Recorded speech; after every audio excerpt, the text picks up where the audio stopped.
Assalamualaikum warahmatullahi wabarakatuh.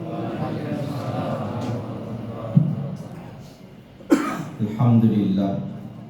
Salatu wassalamu ala Rasulillah wa ala alihi wa sahbihi wa mawala wa la hawla wa la quwwata illa billah.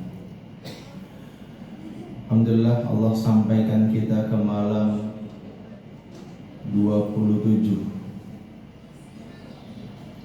malam ke-27 bulan Ramadan. Yang kalau kita lihat dalam hadis-hadis Rasulullah Muhammad SAW yang diriwayatkan oleh sahabat Nabi bernama Muawiyah, maka malam ini adalah malam Lailatul Qadar.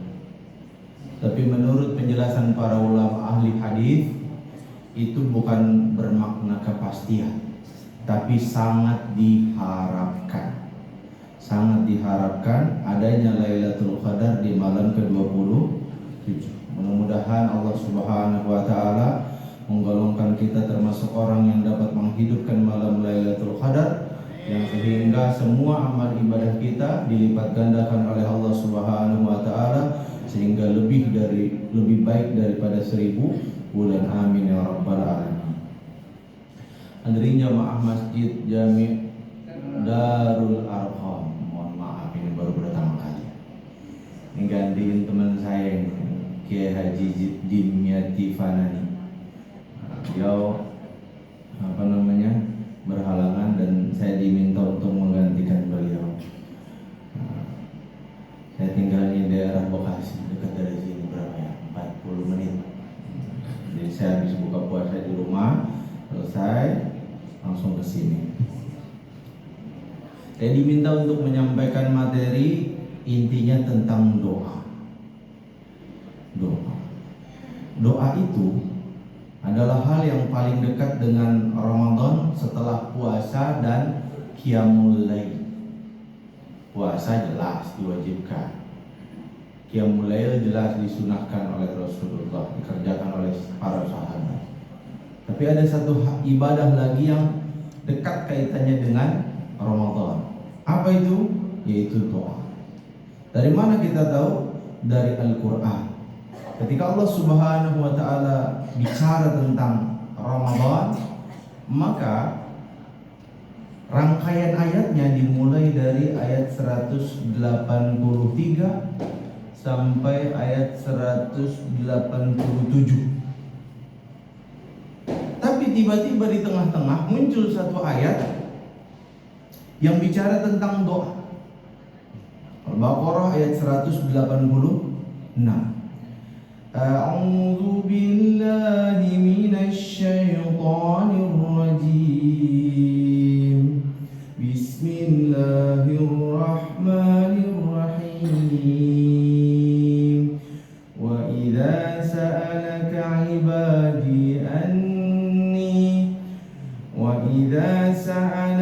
'ibadi anni fa inni qarib ujibu da'watan da'i idza da'an falyastajibu li wal yu'minu bi la'allahum yarshudun.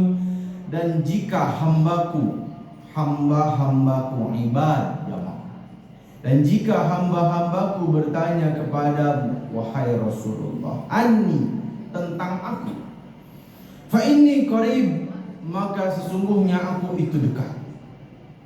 Ujibu da'watad da'i idza da'an, dan aku mengabulkan semua permohonan doa apabila mereka berdoa kepadaku. Ujibu itu sebenarnya aku menjawab. Kalau kabulkan itu kabul. Falyastajibu li, maka hendaklah mereka taat kepadaku, memenuhi semua perintahku. Wal yu'minu bi, dan hendaklah mereka beriman kepadaku. La'allahum yarshudun, agar mereka mendapatkan bimbingan, mendapatkan petunjuk. Ketika Allah bicara tentang doa, Allah tidak meredaksikannya dengan nas. manusia. Tapi Allah meredaksikannya, idza sa'alaka ibadi, hamba-hamba Allah. Jadi yang doanya diterima oleh Allah Subhanahu wa taala hanya doa dari hamba-hamba Allah. Ada orang jadi budak jabatan, budak dunia, budak semua segala macamnya. Gak pernah dia menyembah Allah kecuali sedikit, gak pernah dia ingat Allah kecuali lagi susah doa. Tapi setiap kali doa pengennya buru-buru dikabuli. Nabi Zakaria, Nabi, Rasul, kurang apa coba? Dakwah puluhan tahun baru dikabulin. Gak ada tuh Nabi Zakaria bilang, ya Allah tahun kemarin udah doa belum dikabulin ini. Gak pernah.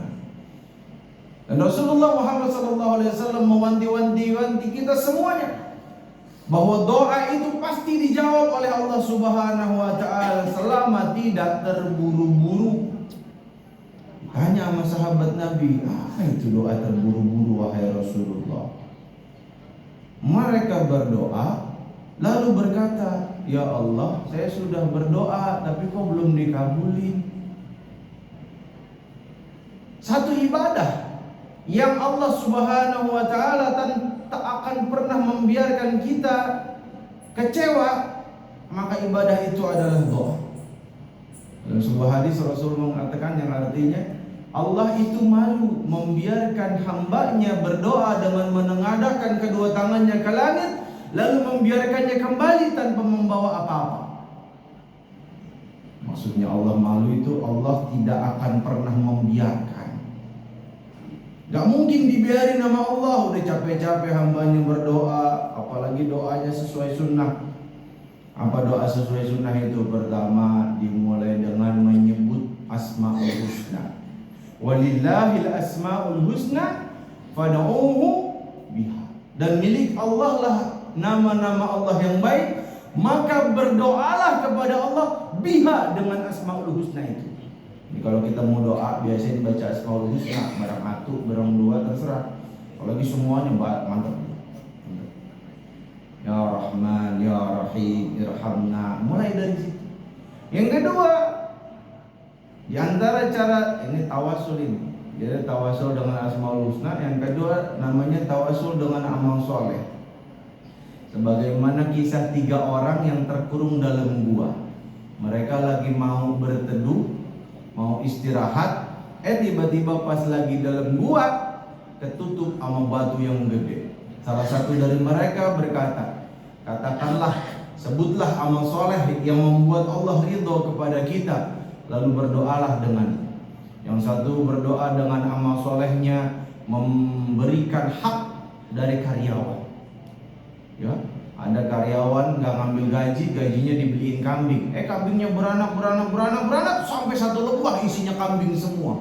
Giliran udah 1 lembah penuh kambing semua, dia datang puluhan tahun kemudian. Saya minta gaji saya yang waktu itu. Dikasih nih 1 lembah, ambil semua, itu gaji lu semua. Lu jangan main-main sama gua, beneran. Diambil semua, nggak disisakan walaupun seekor. Lalu terbuka sedikit, belum bisa keluar. Lalu apa lagi? Yang satu orang lagi doa, ya Allah, saya dulu pernah demen sama seorang perempuan, saya kagak bisa dapetin. Suatu ketika dia datang ke saya, minta duit, pinjam. Saya kasih duit dengan syarat dia mau zina sama saya. Dia ikuti kemauan saya. Ketika saya hampir berzina, dia katakan, takutlah kau kepada Allah. Saya takut kepada Allah, saya tinggalkan dia bersama uang pemberian saya. Jika engkau ridho, maka tolong bukakan pintu gua ini. Kebuka, tapi belum bisa keluar. Yang terakhir doa orang yang berbakti kepada orang tuanya. Ya Allah, orang tua saya pernah minta diperahin susu sapi. Lalu ketika saya perahkan susu sapi, saya dapati bapak saya, orang tua saya sedang dalam keadaan tidur pula. Saya berdiri di kakinya beliau, menunggu beliau bangun. Walaupun anak saya meminta untuk diberikan susu, saya berdiri sampai orang tua saya bangun dan saya berikan susu itu sesuai dengan permintaan beliau. Jika engkau ridho, maka tolong keluarkan kami dari gua ini, keluar. Jadi kalau kita mau doa, diantaranya adalah doa setelah kita melakukan amal soleh. Habis tilawah khatam Quran, habis tilawah, habis sedekah, habis apa lagi? Habis ngapain? Pokoknya selama kita habis melakukan amal soleh, doa. Nah, nggak mungkin Allah biarkan kita menengadahkan tangan ke langit lalu dibiarkan dalam keadaan berjumpa. Doa itu kemungkinannya salah satu dari 4 kondisi. Pertama, dikabulkan sesuai dengan yang kita minta, di waktu yang kita minta. Ya Allah, saya mau bayar kontrakan, mana besok kagak ada hilal-hilal aja. Tolong kasih rezeki ya Allah. Dikabulin, dikasih sesuai yang diminta di waktu mau bayar kontrakan. Model pertama. Yang kedua, dikabulkan oleh Allah Subhanahu wa taala sesuai dengan yang diminta, tapi waktunya diakhirkan. Yang ketiga, dikabulkan oleh Allah Subhanahu wa taala lebih dari apa yang diminta dalam bentuk yang lain, tapi waktunya diakhirkan. Yang keempat, tidak diberikan di dunia, nanti diberikan di akhirat. Jadi nggak mungkin doa itu keluar dari 4 kondisi. Nggak mungkin orang berdoa lalu sia-sia. Lalu, apakah para nabi berdoa? Jelas. Dalam Al-Quran banyak, bertaburan.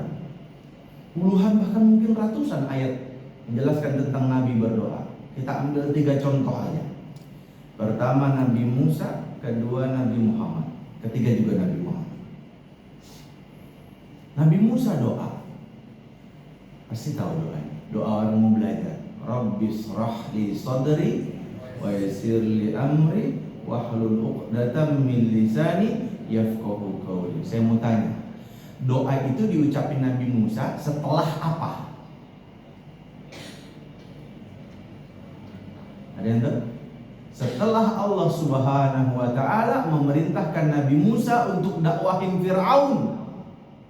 Izhab ila fir'auna innahu tagha. Baru Nabi Musa doa, Rabbi shrah li sadri dan seterusnya. Cuma pertanyaan saya, Allah memerintahkan Nabi Musa mendakwahin Fir'aun dalam status Nabi Musa sebagai apa? Ada yang tahu? Hah? Bapak angkat bukan. Sebagai terpidana, buronan. Kan kisah sebelumnya Nabi Musa mendamaikan kaumnya dengan kaumnya kaumnya siapa? Kaumnya Fir'aun. Berantem nih mereka berdua nih, dipisahin. Kagak mau berantem, ditonjok sama Nabi Musa. Emang dasar Nabi Musa kekuatannya luar biasa, sekali tonjok mampus. Kagak balik, kagak bangun lagi. Panik Nabi Musa. Pergi Nabi Musa. Ya. Kalau nggak salah ketemu Nabi siapa? Nabi Syuaib kalau nggak salah. Kalau dinikahi sama salah satu anaknya, panjang itu ceritanya. Nah, dalam kondisi lagi di DPO, nah, daftar pencarian orang, mungkin di mana-mana udah tulis tuh terorisme. Malah disuruh dakwah. Coba kebayang nggak? Bayang. Yang diminta Nabi Musa apa? Nabi Musa nggak minta senjata. Nabi Musa nggak minta apapun. Nabi Musa cuma Rabbi shrah li sadri, ya Allah lapangkanlah untukku dadaku. Ini bedanya Nabi Musa sama Nabi Muhammad. Kalau Nabi Musa pakai doa dulu, Nabi Muhammad nggak pakai doa, langsung alam nasrah laka sadrak. Menunjukkan keutamaan Nabi Muhammad di atas nabi yang lain. Lalu apakah Allah Subhanahu wa taala mengabulkan permintaan Nabi Musa? Iya. Ya, bahkan ditambahkan siapa? Nabi Harun untuk dakwahin Nabi Musa. Nabi Musa orangnya keras, Nabi Harun lembut. Jadi kalau buat diplomasi, Nabi Harun aja yang maju dah. Nabi Musa bagian backup. Ya. Yang kedua Nabi Muhammad. Kita ambil 2 episode. Pertama sebelum Nabi Muhammad hijrah, kedua setelah Nabi Muhammad hijrah. Sebelum Nabi Muhammad hijrah, di antara episode kehidupan beliau adalah beliau datang ke Taif. Ngapain beliau datang ke Taif? Ngapain beliau datang ke Taif? Minta perlindungan, minta suaka politik. Karena di Mekah, bahkan paman-paman beliau banyak yang tidak setuju dengan dakwah Nabi Muhammad, bahkan memusuhi Rasulullah. Dan ini bahaya. Dan beliau datang ke Taif karena di Taif banyak karib kerabat Rasulullah, banyak senior-seniornya Rasulullah. Berharap mereka mau menolong Rasulullah. Lalu Rasul kembali ke Mekah. Lalu kerabat-kerabat ini ngomong ke kerabat yang ada di Mekah, ini saudara kita loh, gak pernah bohong loh. Itu loh maksud Nabi Muhammad dakwah ke Taif. Bagus. Secara strategi luar biasa, secara pendekatan kekeluargaan mantap. Tapi apa yang terjadi? 10 hari Rasulullah dakwah di Taif, ditemani 1 atau 2 sahabat, saya lupa, tapi ditemani sahabat. Tidak ada yang beliau dapatkan kecuali penolakan demi penolakan setiap hari. Bahkan di hari ke-10 penolakannya berbuah pahit. Apa? Dilemparin batu sepanjang jalan beliau, kanan dan kiri, bahkan di atas rumah ibu-ibu nyambitin Rasulullah pakai panci. Kurang ajar ibu-ibu itu. Yang di sana bu, di sini mas soleha semua masya Allah. Nyambitin pakai panci, anak kecilnya, orang tuanya, kakek-kakek udah mau mati masih nyambit Nabi Muhammad, bukannya beriman. Apa yang dilakukan Rasulullah? Rasulullah nggak dibalas. Sampai di kebun anggur Rasul istirahat. Lalu Rasul menggubah sebuah syair. Ya Allah, dalam bahasa Indonesia ini, seandainya engkau ridho atas apa yang aku lakukan, maka semua yang mereka lakukan terhadapku tidak ada apa-apanya, dilupain. Betapa lapang dada Nabi itu. Benar, alam nasrah laka sabr. Datang malaikat. Dalam kisah dikatakan katanya malaikat Jibril. Ya Rasulullah, izinkan saya untuk menghapit Taif itu dengan 2 bukit. Jadi Taif itu ada di antara 2 bukit. Bukit-bukit, makanya Taif itu adem. Dihapit sama malaikat, biar mampus semuanya. Kurang ajar ini mau kaum. Kalau sebelumnya nabi-nabi sebelumnya dibiarin ngomong dulu segala macam, sampai lama. Ini dalam waktu baru ngomong udah ditolak, dan nolaknya 10 hari. Kurang ajar ini kau. Kata Nabi Muhammad, biarin. Kalau misalnya anaknya mereka belum beriman, saya berharap mudah-mudahan anaknya beriman. Kalau kata orang Betawinya enggak begitu kata Rasulullah. Kalau kata orang Betawinya nih, anak kalong, bapak kalong, anak kampret, bapak nyolong, anak ngopet. Sama aja, gak bakalan beda. Kata Nabi Muhammad, kalaupun anaknya belum beriman, mudah-mudahan cucunya beriman. Kabarnya Nabi Muhammad, malaikat udahlah, Nabi kayak begitu udah sabar banget. Lalu Nabi berdoa. Ini doanya nih, Allahumma hdi qaumi innahum la ya'lamun. Ya Allah, berikanlah petunjuk kepada kaumku, maksudnya orang yang di Taif, karena sesungguhnya mereka tidak mengetahui. Kalau Nabi Muhammad mengiyakan, habis mereka. Tapi karena Nabi Muhammad doa, apakah dikabulkan oleh Allah Subhanahu wa taala? Kalau orang yang belajar sejarah Nabi pasti tahu, orang-orang yang berada di belakang Nabi ketika Rasulullah Muhammad SAW di akhir hidup beliau di Madinah, mereka semuanya adalah keturunan dari Taif. Dikabulkan doa Rasulullah. Waktunya kapan? Bertahun-tahun, 10 tahun lebih kalau kita menghitung, hampir 20 tahun. Nggak ada tuh Nabi Muhammad bilang, ya Allah tahun kemarin kan saya doa. Yang terakhir, yang ketiga, doa Nabi di Madinah. Nabi dan para sahabat semua hijrah, terpaksa karena terusir dari kampung halaman. Semua Rasul dan para sahabatnya tanpa kecuali ketika mau hijrah dicegat oleh kaum kafir Quraisy. Nggak usah bawa harta kekayaan kalian. Mau pergi sono, bawa kolor aja lu, bahasa kitanya. Nggak usah bawa apa-apa, enak aja lu. Kaya di Mekah, tiba-tiba mau kabur aja ke Madinah. Tinggalin semua kekayaan, pergi sono.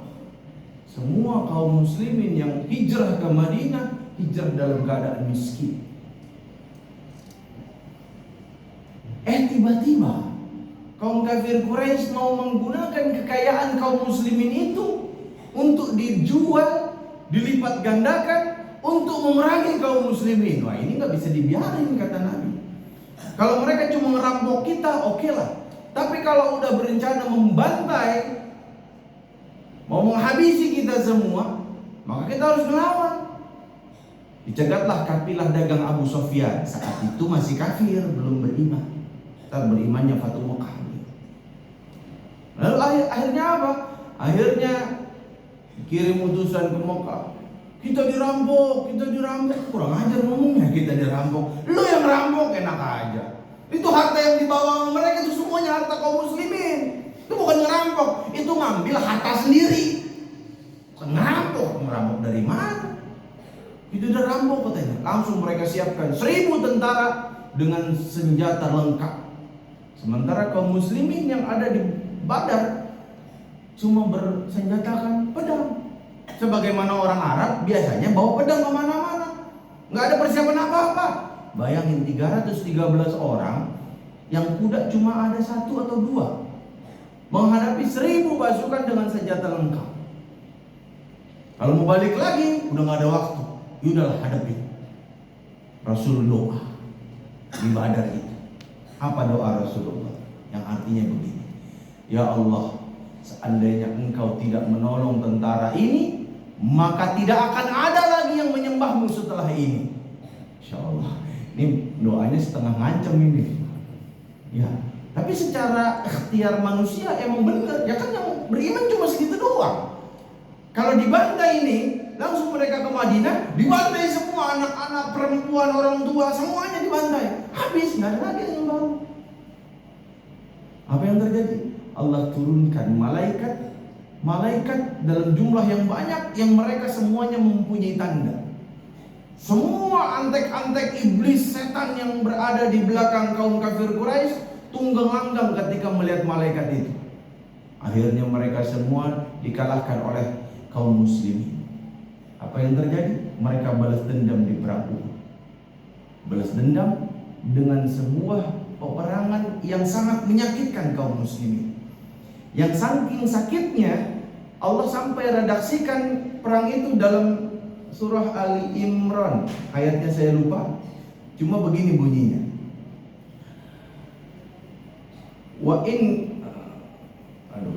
Lupa saya jadinya.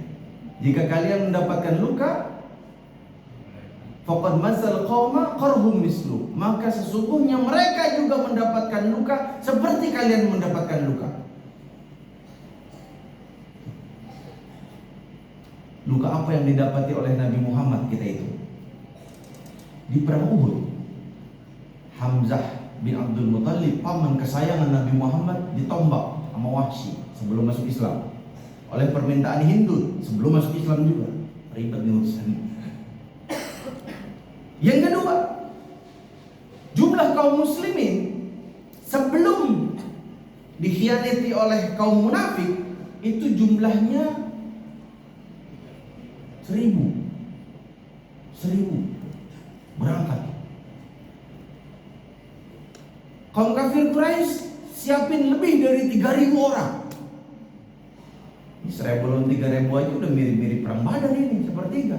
Di tengah jalan dikhianati oleh kaum munafik, 300 orang balik badan, tinggal 700.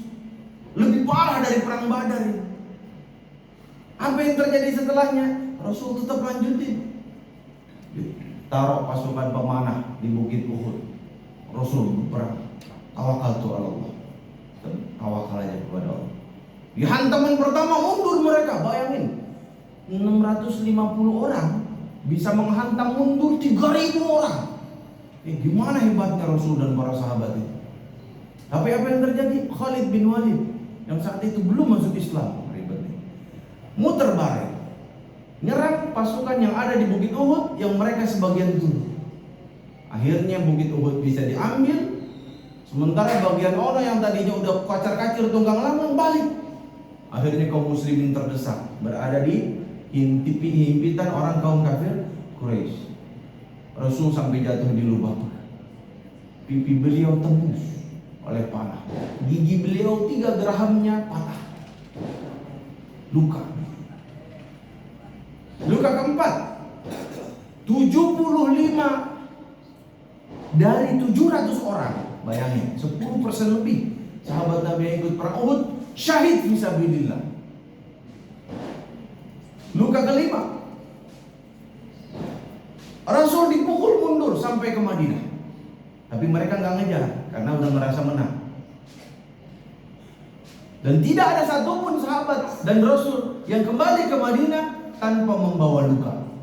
Silakan buka kitab Sirah Nabawiyah, dikatakan bahwa sahabat yang kembali ke Madinah minimal membawa 20 luka sabetan pedang. Kebayang nggak tuh di sabet pedang 20? Udah kayak gimana itu bentuk mukanya itu? Ya Allah. Bahkan ada yang sampai 80 sabetan pedang. Di tengah kaum kafir Quraisy berpesta pora, mereka bikin tenda di Uhud. Rasulullah Muhammad SAW pergi ke masjid, lalu berkata dengan lantang, siapapun yang kemarin ikut perang Uhud, kembali lagi ke perang Uhud. Gunakan pakaian yang berbeda dengan yang kalian pakai sebelumnya. Ambil semua kayu bakar yang memungkinkan. Bakar di Bukit Uhud di 50 titik yang berbeda. Pada saat yang sama, kaum kafir Quraisy bingung, ini sebenarnya kita menang apa kalah ya? Dibilang menang, Muhammad kagak mati. Dibilang kalah, mereka sampai ke Madinah, udah mundur. Akhirnya ketika dibakar 50 titik api, kaum muslimin sampai membawa pakaian baru. Mata-mata mereka melihat, ada pakaian baru, pasukan baru. Melawan pasukan yang cuma 700 aja kita udah kelemar, apalagi ditambah pasukan baru. Bolak lagi mereka, balik lagi ke Madinah. Coba kalau Nabi Muhammad nggak doa di perang Badar, niscaya mereka bisa aja tuh langsung lempengin aja, udah bantai habis. Ya. Tapi Allah Subhanahu wa taala mengabulkan doa Rasulullah di perang Badar sehingga kaum muslimin menjadi selamat. Alhamdulillah. Mudah-mudahan di malam ke-27 ini Allah Subhanahu wa taala kabulkan doa kita semua. Yang mau dapat keturunan mudah-mudahan segera dikasih keturunan. Yang mau dapat istri, yang mau dapat suami mudah-mudahan dijodohkan Allah dengan jodoh yang tepat. Yang mau punya rumah mudah-mudahan dikasih rumah, yang mau punya mobil dikasih mobil, yang mau masuk surga sekarang mudah-mudahan dikabulin. Mati berarti. Ya, aku qauli hadza wa astaghfirullah li wa lakum. Assalamualaikum warahmatullahi wabarakatuh.